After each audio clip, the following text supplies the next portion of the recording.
Morning, Mark Soderberg with ADM Investor Services with your morning ag market outlook for Wednesday, May 21st. We're seeing some follow-through strength here this morning as prices are pushing into new highs pretty much across the board. Wheat right now is up 5 to 6 cents. Corn is 2 to 4 better now. Bean prices 7 to 8 better. Oil is up 45 to 50 points, while meal is steady to $1 better. We had speculative traders, net buyers of about 8,000 contracts of Chicago wheat yesterday, stimulating a trade into fresh 2-week highs. This morning, we're seeing fresh new highs here while also poking its head above the 50-day moving average resistance, that being at 549. Open interest for Chicago wheat was down nearly 4,000 contracts yesterday, an indication that some of yesterday's buying was short covering in nature. Speculative traders are also net buyers in corn, beans, and meal, while net sellers in bean oil. Weather-wise, just seasonally cool and dreary across much of the northern Midwest and Great Lakes region for at least another 24 to 48 hours. A net drying from this week's rains will be rather slow. Rains over the next week are expected to favor the southern Midwest and Delta region, with temperatures remaining below normal across the north through the Memorial Day holiday weekend. Extended forecasts do show a drying pattern develop across the north, with temperatures remaining mostly below normal in the east, with some above normal temperatures building in the western corn belt. Perhaps some growing concern: the last 10 to 15% of U.S. corn acres and last 20 to 25% of bean acres will be slow in going in. In South America, rains this week limited to far southern Brazil and northeast Argentina. Week 2 of the forecast does offer some better prospects for rain in west central areas of Brazil. This is an area that has turned dry this month with the end of the monsoonal season.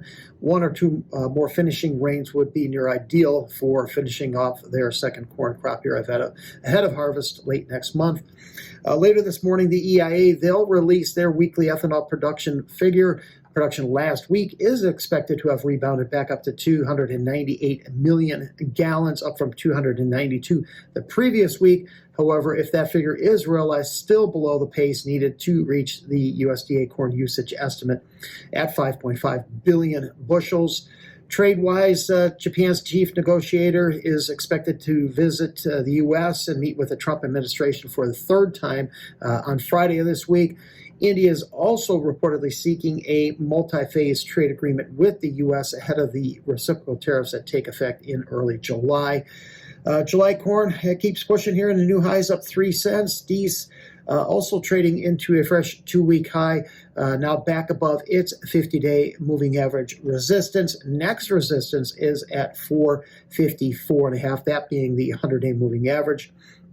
July beans also pushing into new session highs here. Earlier this week, we did hold support at its 100-day moving average support. Nove beans also recovered a big chunk of the sell-off from last Thursday, flirting with that 1050 level this morning. Next resistance is the May high at 1065.5. The market just seems to be making a push to try to get as many acres planted as possible. The U.S. balance sheet is looking rather tight if the record yields are not achieved here in the U.S. in the 2025 growing season. Bean oil is back near that 50-cent level, while July meal just continues to hover above its contract low. Fresh 2-week high for Kansas City wheat as well. Next resistance, the May high at 546.75. Longer-term resistance at 560. Minneapolis wheat also making a push above the $6 level for the first time in 2 weeks. Look for another strong week of exports tomorrow, with global importers responding to the recent U.S. price weakness. Thanks for listening, everyone. I hope you have a great day.